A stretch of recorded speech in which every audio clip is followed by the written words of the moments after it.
महाभारत के विशाल महासागर में अनेक ऐसे नायक हैं जिनका नाम इतिहास की मुख्य धाराओं में नहीं आता, पर जिनका त्याग युद्ध की दिशा बदल देता है। इरावन उन्हीं में से एक थे। वे अर्जुन और नागराज कन्या उलूपी के पुत्र थे। अर्जुन के वनवास के समय उलूपी से उनका विवाह हुआ और इरावन का जन्म नागलोक में हुआ, जहां उनका पालन पोषण एक श्रेष्ठ योद्धा के रूप में हुआ। उनमें अर्जुन का पराक्रम और नागवंश की अद्भुत शक्ति दोनों समाहित थीं। जब कुरुक्षेत्र युद्ध का समय आया, तब इरावन अपने पिता की सहायता के लिए पांडवों की सेना में आए।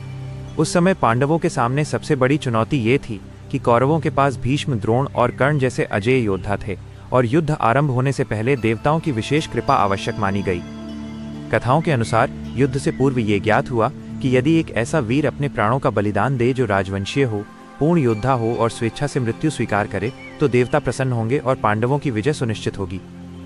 ये सुनते ही सभा में सन्नाटा छा गया। कोई भी पिता अपने पुत्र को और कोई भी योद्धा स्वयं को इस प्रकार मृत्यु के लिए आगे नहीं करना चाहता था। उसी मौन को तोड़ते हुए इरावन उठे और उन्होंने कहा कि यदि उनके प्राणों से धर्म की रक्षा होती है और अधर्म का अंत होता है तो उनका जीवन सफल माना जाएगा। अर्जुन ये सुनकर विचलित हो उठे, पर इरावन ने उन्हें समझाया कि एक क्षणिक पुत्र मोह से बड़ा धर्म का कर्तव्य होता है। मृत्यु से पहले इरावन ने एक अंतिम इच्छा प्रकट की कि वे युद्ध में बलिदान देने से पहले विवाह करना चाहते हैं, ताकि संसार से पूर्ण पुरुषार्थ के साथ विदा ले सकें। यह सुनकर समस्या खड़ी हो गई, क्योंकि कोई भी स्त्री अगले ही दिन विधवा होने को तैयार नहीं थी। तब श्री कृष्ण ने धर्म की मर्यादा निभाने के लिए स्वयं मोहिनी रूप धारण किया और इरावन से विवाह किया। विवाह के बाद अगली ही सुबह मोहिनी ने विधवा का वेश धारण कर विलाप किया, यह दर्शाने के लिए कि ईश्वर भी धर्म के लिए सामाजिक सीमाओं से ऊपर उठते हैं। इसके पश्चात इरावन ने स्वेच्छा से अपना सिर बलिदान कर दिया। उनका कटा हुआ सिर युद्धभूमि के एक ऊंचे स्थान पर स्थापित किया गया ताकि वे पूरे युद्ध को देख सकें। कहा जाता है कि इरावन का सिर कुरुक्षेत्र युद्ध का साक्षी बना और उसने पांडवों की विजय तथा अधर्म के अंत को अपनी आंखों से देखा। उनके इस बलिदान के बाद पांडवों को देवताओं का आशीर्वाद प्राप्त हुआ और युद्ध की दिशा धीरे धीरे उनके पक्ष में झुकने लगी। आज भी दक्षिण भारत, विशेषकर तमिलनाडु में इरावन को अरावन के नाम से पूजा जाता है। कोवगम जैसे उत्सवों में उनके बलिदान और मोहिनी विवाह की कथा जीवंत की जाती है। इरावन की कहानी ये सिखाती है कि सच्चा वीर वही है जो युद्ध से पहले भी अपने प्राण धर्म के लिए अर्पित कर दे। उनका नाम भले ही मुख्य ग्रंथों में कम मिलता हो, पर उनका त्याग महाभारत की आत्मा में सदा जीवित है। इरावन के बलिदान के बाद कुरुक्षेत्र की भूमि जैसे किसी अदृश्य शक्ति से भर गई।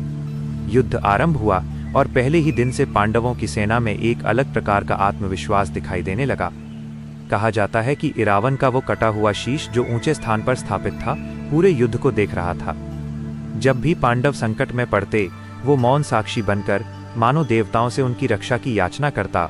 भीष्म पितामह शरशय्या पर गिरे, द्रोणाचार्य का अंत हुआ, कर्ण अपने दान और अभिमान के साथ रणभूमि में वीर गति को प्राप्त हुए और अंततः अधर्म की सेना टूटती चली गई। इरावन का बलिदान युद्ध की पहली आहुति था, पर उसी आहुति ने अंत तक धर्म की ज्योति को प्रज्वलित रखा। युद्ध समाप्त हुआ, पांडवों की विजय हुई, पर उस विजय का उत्सव शोक से मिश्रित था। जब सब कुछ शांत हुआ, तब नागराज उलूपी, इरावन की माता, कुरुक्षेत्र आईं। उन्होंने अपने पुत्र का बलिदान देखा था, पर एक माँ का हृदय इसे स्वीकार करने को तैयार नहीं था। कथाओं के अनुसार उलूपी को एक दिव्य वरदान प्राप्त था, जिसके द्वारा वे युद्ध में अन्यायपूर्वक मारे गए योद्धा को पुनर्जीवित कर सकती थीं। उन्होंने श्री कृष्ण से अनुमति ली और अपने तपोबल से इरावन को पुनः जीवन दिया, पर यह जीवन राजपाट या युद्ध के लिए नहीं था। इरावन ने पुनर्जीवित होकर कहा कि उनका कर्तव्य पूर्ण हो चुका है। वे अब किसी राज्य, किसी युद्ध या किसी यश के इच्छुक नहीं थे। उन्होंने तप और साधना का मार्ग चुना और संसार की चकाचौंध से दूर चले गए। मोहिनी रूप धारण करने वाले श्री कृष्ण भी अपना कार्य पूर्ण कर चुके थे। विवाह, विधवापन और विलाप सब एक लीला थी, जिसका उद्देश्य केवल एक योद्धा की अंतिम इच्छा पूरी करना और धर्म की विजय सुनिश्चित करना था। इस प्रकार इरावन केवल युद्ध का बलिदान नहीं रहे, बल्कि वे उस करुणा और समता के प्रतीक बन गए जहां स्वयं ईश्वर ने सामाजिक बंधनों को तोड़कर एक मनुष्य के भाव को सम्मान दिया। समय बीतता गया, महाभारत इतिहास बन गया, पर इरावन की स्मृति लोक कथाओं में जीवित रही। दक्षिण भारत में उन्हें अरावन के रूप में देवता का स्थान मिला। कोवगम जैसे उत्सवों में आज भी उनका विवाह, उनका बलिदान और उनका शौर्य दोहराया जाता है। इरावन की कथा यहीं समाप्त नहीं होती, बल्कि हर उस व्यक्ति के भीतर जीवित रहती है जो बिना युद्ध लड़े, बिना यश मांगे, केवल धर्म के लिए स्वयं को अर्पित कर देता है। वे महाभारत के उस मौन नायक हैं जिनकी मृत्यु ने जीवन को विजय दिलाई।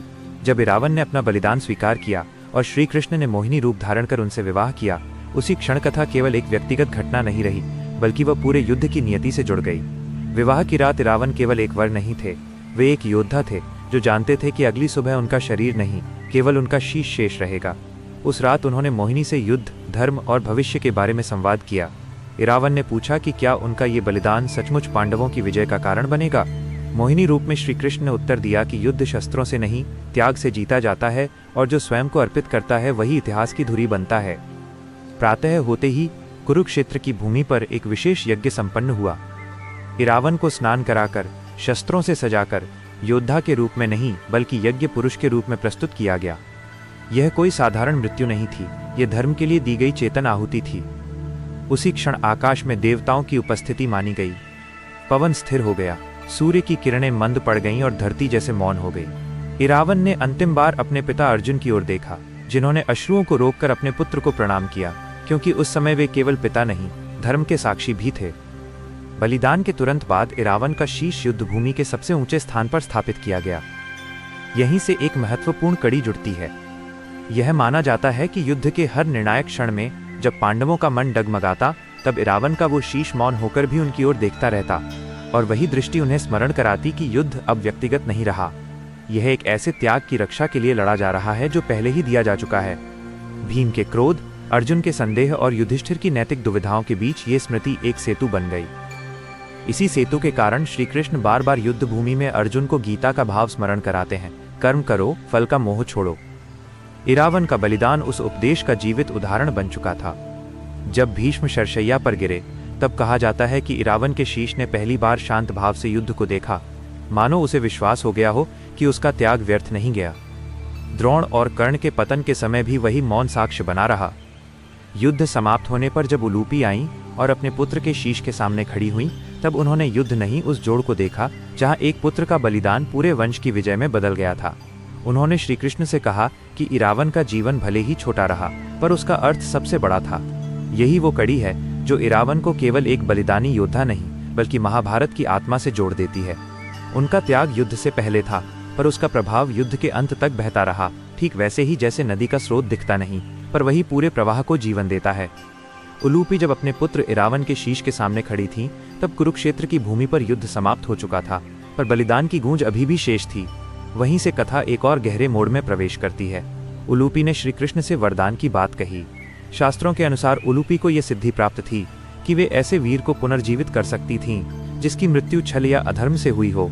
इरावन का बलिदान धर्म के लिए था, फिर भी एक माँ का हृदय यह मानने को तैयार नहीं था कि जिसने युद्ध जीता वो स्वयं जीवन न देख पाए। श्री कृष्ण ने उन्हें ये अधिकार दिया कि वे अपने पुत्र को पुनः जीवन दें, पर यह जीवन युद्ध या राज्य के लिए नहीं होगा। उलूपी ने नागमणि और तपोबल से इरावन को पुनर्जीवित किया। इरावन ने आंखें खोलीं, पर उनके भीतर न युद्ध का उत्साह था, न विजय का गर्व। उन्होंने कुरुक्षेत्र की शांत भूमि को देखा, जहां कभी लाखों रथों की गड़गड़ाहट थी। उन्होंने अपनी माता से कहा कि उनका कर्तव्य पूर्ण हो चुका है। जो जीवन उन्हें पुनः मिला है, वो केवल साक्षी बनने के लिए है, अधिकार भोगने के लिए नहीं। यही वो क्षण था जहां इरावन का चरित्र योद्धा से ऋषि की ओर मुड़ता है। इसके बाद इरावन ने पांडवों से भेंट की। युधिष्ठिर ने उन्हें प्रणाम किया, अर्जुन ने पुत्र को हृदय से लगाया और भीम ने स्वीकार किया कि जिस विजय का वे उत्सव मना रहे हैं उसकी नींव इरावन के रक्त से बनी है। पर इरावन ने कोई मान, कोई पद स्वीकार नहीं किया। उन्होंने नागलोक लौटने या हस्तिनापुर में रहने के बजाय एकांत तप का मार्ग चुना। वे जानते थे कि जिस आत्मा ने मृत्यु देख ली हो वो सत्ता में नहीं टिक सकती। समय बीतने के साथ इरावन की कथा जनस्मृति में बदलती चली गई। उत्तर भारत में उनका नाम धीरे धीरे ग्रंथों के हाशिए पर चला गया, पर दक्षिण भारत में उनकी कथा लोक देवता के रूप में जीवित रही। वहां उन्हें अरावन कहा गया और उन्हें केवल योद्धा नहीं बल्कि न्यायपूर्ण बलिदान और करुणा का प्रतीक माना गया। गोवगम जैसे उत्सवों में ये स्मरण रखा गया कि स्वयं श्री कृष्ण ने एक ऐसे योद्धा की अंतिम इच्छा पूरी की जिसे इतिहास लगभग भूल गया था। यही कथा अपने अंतिम भाव में प्रवेश करती है। इरावन न तो केवल बलिदानी थे और न ही पुनर्जीवित वीर, वे उस सेतु का नाम है जो युद्ध और शांति के बीच बना। उनका जीवन ये सिखाता है कि कुछ लोग इतिहास लिखने के लिए नहीं बल्कि इतिहास को संभव बनाने के लिए जन्म लेते हैं। कुरुक्षेत्र का युद्ध तीरों से जीता गया, पर उसकी विजय की पहली शर्त इरावन का मौन बलिदान था। यही कारण है कि महाभारत की गाथा में चाहे उनका नाम कम लिया जाए, पर धर्म की कथा में इरावन का स्थान अमिट है। कुरुक्षेत्र का युद्ध समाप्त हो चुका था, पांडवों की विजय भी स्थिर हो गई थी और इरावन का पुनर्जीवित जीवन भी धीरे धीरे अपने उद्देश्य को पूर्ण कर चुका था।